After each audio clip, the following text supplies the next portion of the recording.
नमस्कार और बेलो का हाल बा। उम्मीद करते हैं सब बढ़िया हो। आखिर पवन सिंह का होली के गाना जगह सबका इंतजार रहा हुआ आगल बाटे।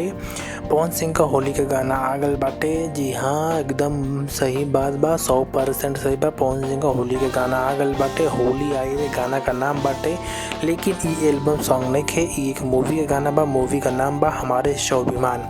हमारा स्वाभिमान एक मूवी आई थी, उसमें गाने का बोल है होली आई रे। ये गाना गाए हैं पवन सिंह, कुंदन देव, राधा रावत, गरिमा राज्य, छोटू रावत और कालू जी। इसमें 5-6 सिंगर ने काम किया है और इसके अपोजिट पवन सिंह के काम किए हैं डिम्पल सिंह। सब लोग कह रहे हैं कि ये होली गाना अच्छा नहीं है, लेकिन बता दो कि पवन सिंह की तरफ से इस साल का कोई भी होली गाना रिलीज नहीं किया गया।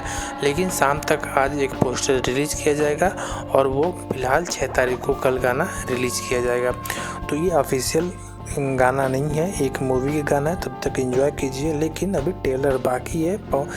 लोग को कहने दीजिए जो कह रहे हैं, लेकिन पवन सिंह का अभी गाना नहीं आया है। आज शाम तक ट्रेलर आएगा। मिलते हैं अगले अपडेट के साथ, तब तक के लिए नमस्कार।